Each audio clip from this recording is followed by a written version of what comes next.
Takhamuti tase Kagiso Ukhatsetekile nwabo tivale imigwaco tikhala ngebantfu labavela kulamanye emave labamba ligolide ngalokungemtsetfweni. Live le Botswana lifuna ukuthi kulungise zama nekutsengiselana lokuqhubeka emkhatsini kwalo neningizimu Afrika.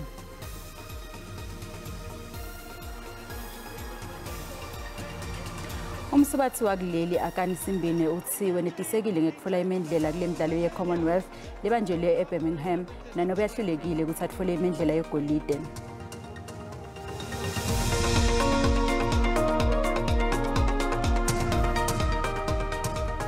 Shona kanjalo ke langa lesine langa sikubingelele wena wekunene sikwamukele Tindzabeni tesiswati state flap khoma la SABC 1.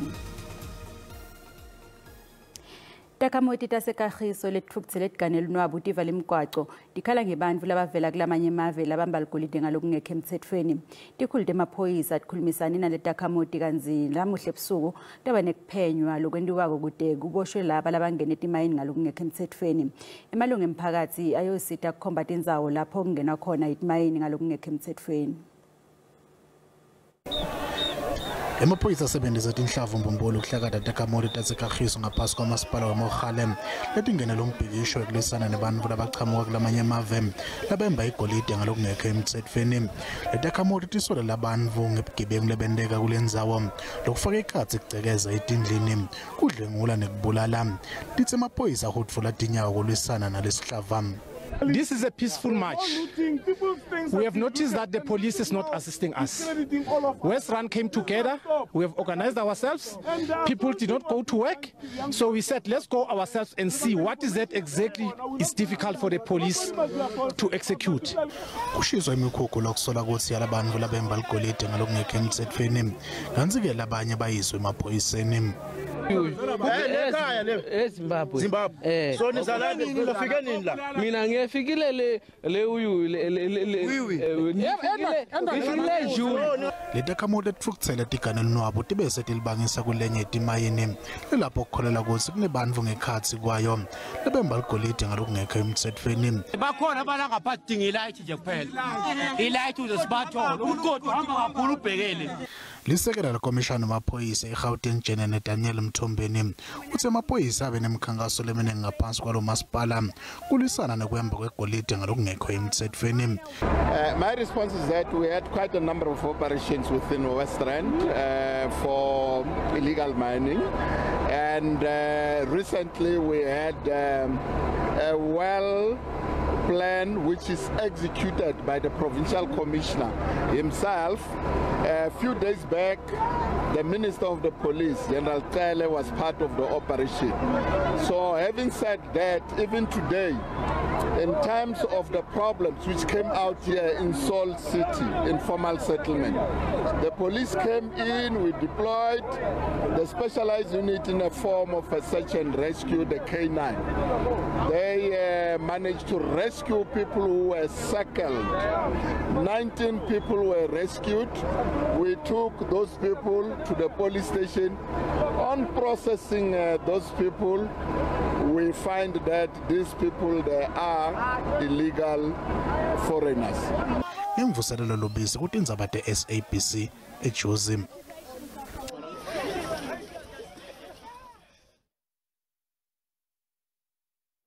Kanti kusenjalo litsosa uthi bakhathateke kakhulu ngekunyuka kwetigameko tekumbiwa kwemcebo waphasi ngalokungemtsetfo letayamene nebugebengu ucela bemtsetfo bakulelive ukuthi bacondzise tigwegwe kulabo labatibandakanya naletehlakalo ngaphandle kwenkabata. The moment they say somebody was wearing a blanket, they say it's Mosotho. And they will tell you that there were how many 80 or so Basotho who were involved in that and they were arrested.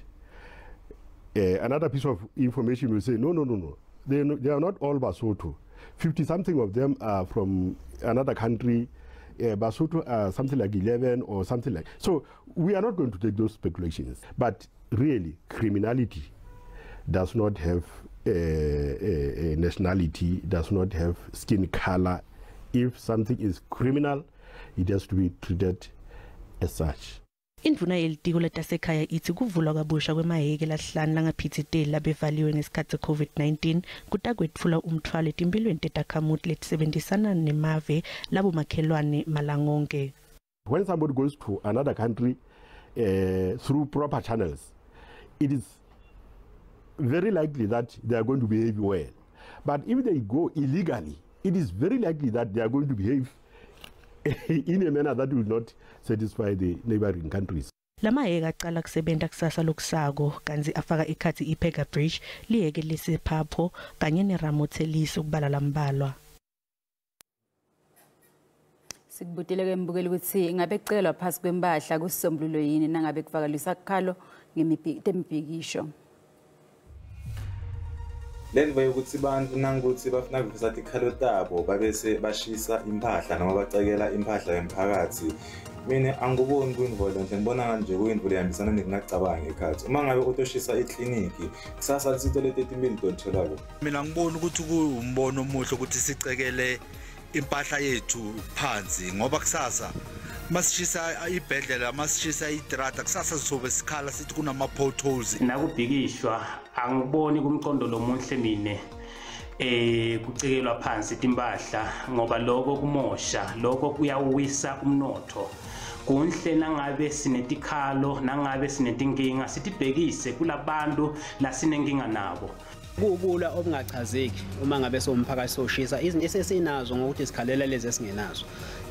Uhulumeni ke nawo uma ngabe kuukuthi uzosukuma ume ngenyawo uyosiza laba bantu usho ukuthi uthumela isithombe sokuthi nathi kwesikhala ngakho kwezinye indawo asishise ukuze sokwenzelwa.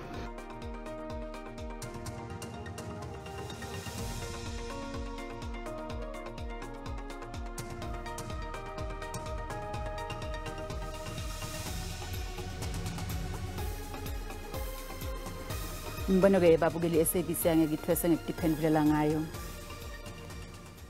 Livele Botswana lifuna ukuthi kulungiswe litsaba lekutsengiselana lokuchubekako lokuvuna iNingizimu Afrika. Mengabeli walela live Mkhwetsi Masisi ufake lesicelo emhlanganweni lesemkhatsini kwalamavela amabili lobanjele Gaborone. Lo mhlangano wamabhizinisi emkhatsini wakuleli neBotswana kuhloswe ngawo ukuqinisa ukusebenzisana tekutsengiselana nekutjala timali. Lokukuta njengoba lamavela amabili abungata iminyaka lengama-28 yebudlelwane bekusebenzisana. Ngalo mhlangano malanga lamabili kuphinze kuhloswe ngawo ukunonophisa kuvuselwa kweminotho lamavela amabili.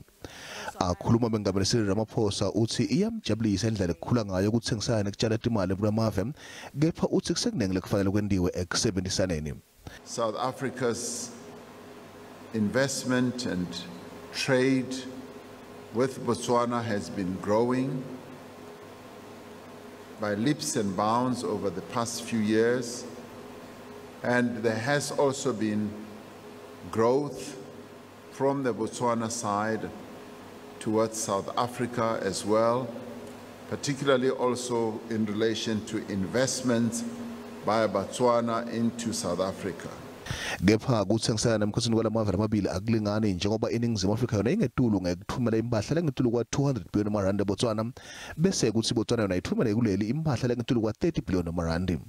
Mengabelo seBotswana Mkhwetsi Masisi uthi lo mhlangano wala amabili utawuniketa lithuba lokuthi lamave abonela amanye amathuba ekusebenzisana emkhatsini kwawo. I believe we have during these 2 days realized that there are a lot of opportunities to collaborate and partner on in order to grow our economies. These range from exporting power to South Africa, vertically integrating automotive components manufacturing into the South Africa auto value chain, which is on a positive growth trajectory. Mengameli Masisi uthi unelithemba lokuthi lo mhlangano wamabhizinisi utshale inhlanyelo letokuqinisekisa ukuthi lo budlelwane bekusebenzisana beminyaka lengama-28 buyandlondlobala buya embili. Lole bakalunga le-DA yaphinze abelunga lesishayamithetho eGauteng Makashule Gana uthi utalungenela likhetfo lavelonke lwanga-2024 lokhu kuta ngemva kwekushiya kwakhe kule nhlangano nakusishayamithetho. This political alternative will contest political power in 2024. It will be an organization. So I'm not starting a new party on my own, but I'm joining others that are already having these conversations.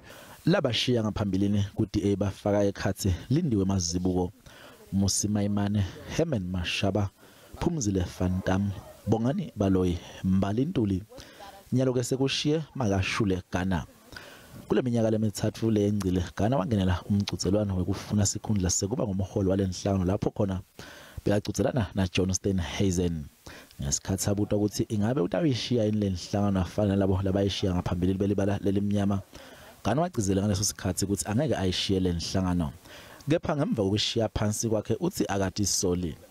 After 20 years, I live with no regrets, with a clear mind, with a commitment to build a better South Africa than the one that one inherited. It has been a fulfilling journey for me politically. I leave the DA as a skilled legislator, an organizer, an election campaign manager. So I'm happy with my time in the DA. Noma ashiya ku DA Gana uthi solo kungisopolitiki longana kushukunyiswa uma kubuya ludzabeni lokuthi uma kuphi ngeli kusasa lakhe Gana uthi usatobuka ukuthi kute politiki yini langayenda kuti ashintshe isimo setepolitiki kuleli ve. I will be organizing. There are people that have reached out to me that says, no, what we need to build an alternative, and I'm inspired by some of the leaders, including Songezo Zivi, that has written a book, called Manifesto, and for me that is something that gives me the courage. Kulabo labashiya kulenhlangano Gana baqhubhele ukuthi baqhubeke nekusita abantu balelive umhlati wetepolitiki uthi lokuqhubeka kwekuphuma kwebaholi belibala lelimnyama kulenhlangano kumele kufakelwe tibuko. Since the party had, secured diversity as a key pillar of its policy offering in the conference in which Musumaimane was elected, there would be loss of support by some conservative supporter bases within the party. IDA ikatholakala ukuthi ngaphawula ngalolu dzaba ngesikhathi kuhlanganiswa lo mbiko. I-Judicial Service Commission seyigcizelele ukuthi mengameli Cyril Ramaphosa akamise emsebentini ijaji lenkantolo lephakeme yaseNtshonalanga Kapa, Judge President Jaji Hlophe. Le commission inikete izathu tayo etimphendulweni letibhale emakhasini lasihlanu ichaza ukuthi kungendela phansi umtsetfo kwehluleka kwayo kweluleka mengameli. I-JSC ithi esisigqibo sithathwe ngevoti yesininzi. Kodwa khangichaze ukuba ngobani abathathe inxaxheba kwanokuba bangaphi abasixhasileyo. Abo bathe uHlophe makahambe bathi akukho nto enyanzelisa i-JSC ukuba ilinde inkqubo yasezinkundleni. Bathi ukufunyanwa kukaHlophe enetyala yinto enkulu. Besithi ingabangela ukuba abantu bangabinathemba kwezobulungisa. Bakwenza amabango ukuba uHlophe wasibhangisa isicelo sakhe sokuqala sokunqanda ukunqunyanyiswa kwakhe. Kwanokuba i-JSC ithathe ithuba ukuthatha isigqibo kuba ilinde iziphumo zesicelo sikaHlophe enkundleni ephakamileyo ngaphandle kwezibheno nezicelo ezintsha. Kwanokuba ukuba uRamaphosa ugqiba kolokuba amnqumamise uHlophe uza kuwafumana onke amaqithiqithi akhe. Kusenjalo i-Freedom Under Law ithi iza kubhena kwisigqibo sekomiti engokuziphatha yejaji eyalele ukuba ijaji edla umhlala phansi uJohan Kriegler arhoxise intetho awazenza konondaba ebanga ukuba uHlophe akakulungelanga ukuba ijaji. Tinglula Mamatya wendaba ze-SABC eParlamente eKapa. Ummeli wemvikelo wemphakathi lomisiwe advocate Busisiwe Mkhwebane ubudenge ngempumcoko bafakazi wakamuva kulolu phenyo lwaseParlamente lokubuka ukuthi ingabe Mkhwebane usilungele yini lesikhundla sakhe.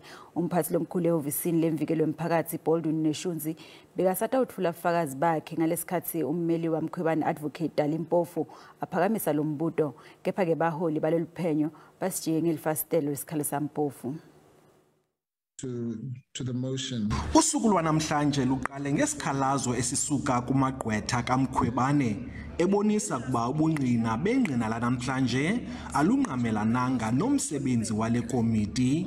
Umpofu uthe le komiti mayingaqwalaseli izikhalazo zabasebenzi kodwa mayiqwalasele izityholo ezijoliswe kuMkhwebane. Based mainly on the confirmation or refutal of the adverse comments made by judges in 4 main judgments: the CX judgment, the Vrede judgment, the Financial Services Conduct judgment, and of course the CR17 Busasa judgment.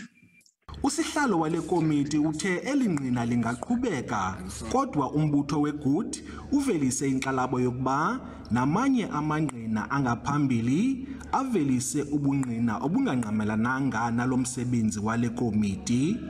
uNeshundzi uthi wenza njengoko wayalelwa nguFraser. Kusenjalo uNeshundzi uphinde wabuzwa ngokuba inkqubo yokuhlolwa kwabasebenzi lisebe lezobuntloli yeza nomkhwebane okanye oyisakuba ngumkhuseli woluntu uThuli Madonsela.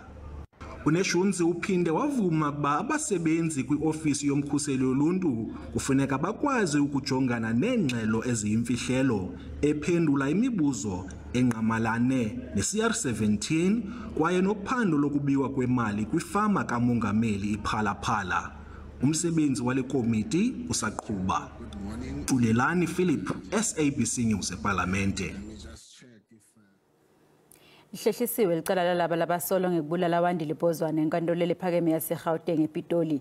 Bameli bebasolo bafuna umbiko lophuma ngembi yokuthi licala litekwe ngalokuphelele. Uhlehlisiwe kugejwa kwabasola labasola ngekubulala lekumbovusi Khekhe Matibela, Sipho Hodla, Robert Mutapa nabonkosi Khuma. Lokuta ngemva kwekuthi bameli babo bafuna umbiko wekuqala wekugejwa kwabo nesikhathi sokutfola kululeka ngokwengqondo.